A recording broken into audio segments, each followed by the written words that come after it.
बहुत समय पहले की बात है। माधवपुर नामक गांव में एक गरीब किसान अपनी बूढ़ी अम्मा के साथ रहा करता था। उसके पास एक छोटी सी जमीन थी जो कि बंजर हो चुकी थी। फिर भी वह दिन रात उस पर मेहनत करता था। मोहन बहुत ही मेहनती और ईमानदार था। वह एक आत्मविश्वास से भरा हुआ व्यक्ति था जिसे ना हालातों से डर लगता था ना ही लोगों की बातों से। हर दिन सूरज उगने से पहले ही वह उसी आत्मविश्वास के साथ उठता और अपने खेत की ओर बढ़ता जहां सिर्फ बंजर जमीन थी, लेकिन उसके सपनों की हरियाली छिपी हुई थी। उसे यकीन था कि एक दिन उसकी मिट्टी उसे जरूर जवाब देगी, सोने जैसी फसल बनकर। ओ बेटा मोहन, तेरे लिए मैंने जमींदार से बात कर ली है। वो तुझे अपने पास काम पर रख लेंगे। तू भी जाकर उनसे एक बार बात कर ले बेटा। अब हमारे बस की बात नहीं रही। कम से कम वहां रहकर तू अपना गुजारा तो कर पाएगा। मुझे तेरा बहुत ख्याल है मोहन, इसलिए यह कदम उठाया। जाकर बात कर ले, सब ठीक हो जाएगा।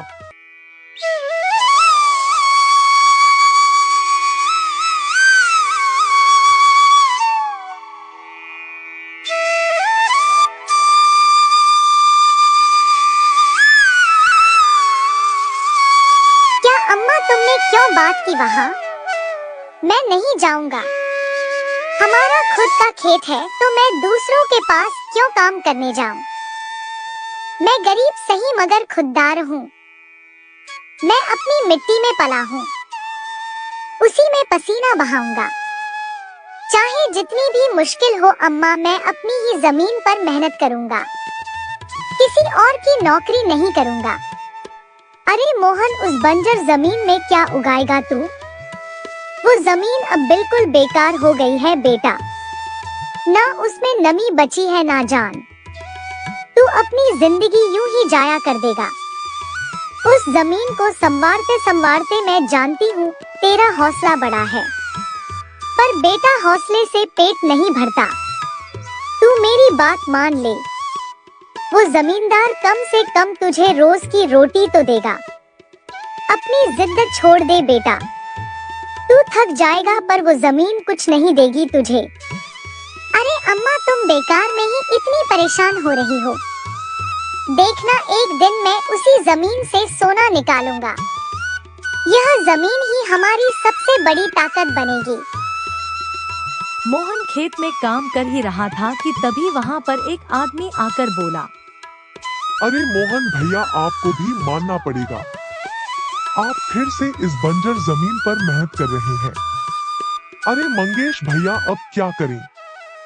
जमीन हमसे ज्यादा मेहनत करवा रही है, पर क्या करें? धरती तो माँ समान होती है, जैसा वह चाहे वैसा ही करना पड़ता है। कभी सख्त हो जाती है, कभी चुपचाप सब सह लेती है, कभी बीज को छुपा लेती है तो कभी उसे जीवन दे देती है।